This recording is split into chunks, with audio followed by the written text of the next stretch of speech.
What is up? I am the Outlaw, and as you can see, we are here to shoot NXT. Now, I'm not going to cover everything that happened, but I'm going to cover quite a few things. So let's get into it.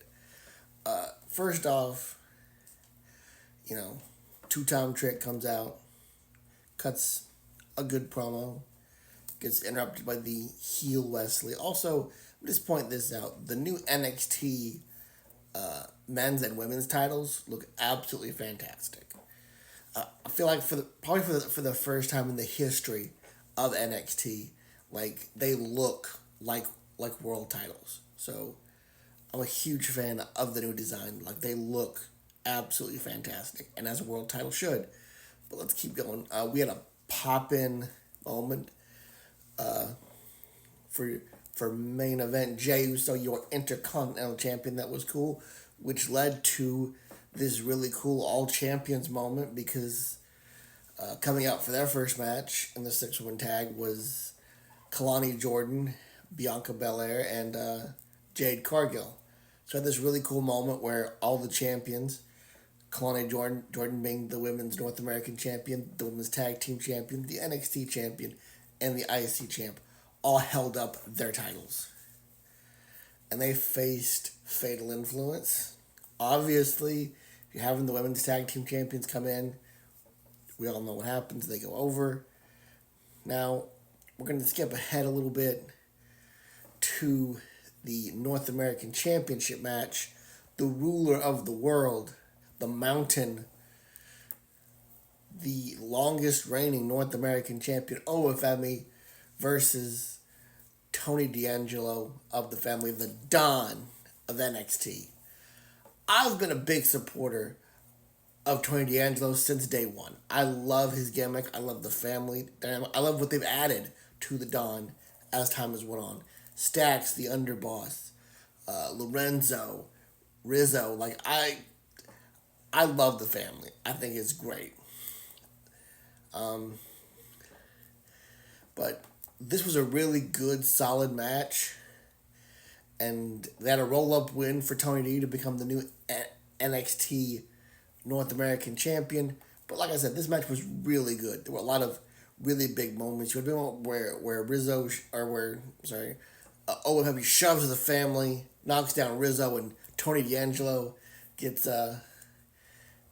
gets pissed off. And then you have this moment where the underboss Stack slides in the trusted crowbar, and Tony D'Angelo says, "No, I'm all very good moments in the match.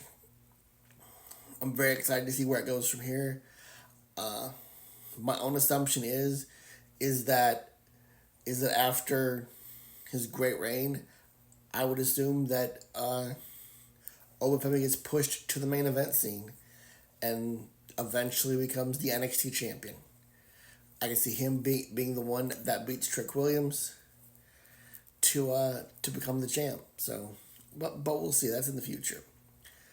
Something else I really want to hit on is we had a tag team title match, A-Town Down Under versus Nathan Frazier and Axiom. It's kind of a weird match because you can tell both teams are headed for Splitsville. Like, I feel like both teams should have split up by now. It's kind of an odd dynamic because you can see the cracks in both teams, and it feels like both of them should have broken up. It's a solid match. Once again, Austin Theory takes the bullet for Grayson Waller, but Axiom and Nathan Frazier retain. And then Sexy Red comes out to do her little concert. I don't get the Sexy Red appeal. I also don't know who she is and why she's famous, so that could also be why. So, you know what? If you know who Sexy Red is or why she's famous or why she's a big deal, drop a comment. Let me know. I have no idea. But Ethan Page comes out, does typical heel stuff. Javon Evans rushes down to the ring, knocks him out of the ring. Then we have the main event match between Orton and Javon Evans. It was okay. Like it wasn't like an amazing banger, but it was decent. I feel like I get why you have Orton main event in St. Louis, but I feel like the main event should have been Tony D and Obafemi. But overall, it was a solid show. They set up a triple threat match next week for NXT, where we get Javon Evans versus Ethan Page versus Wesley, the number one contenders match. The winner faces Trick Williams at Halloween Havoc. We also get the return of the Halloween Wheel, which I love the Halloween Wheel. I think it is really great. And Halloween Havoc is a pay-per-view, in my opinion, that NXT always kills, but we just shot NXT. And I'll catch you next time. Yoo-hoo! I'll make you famous.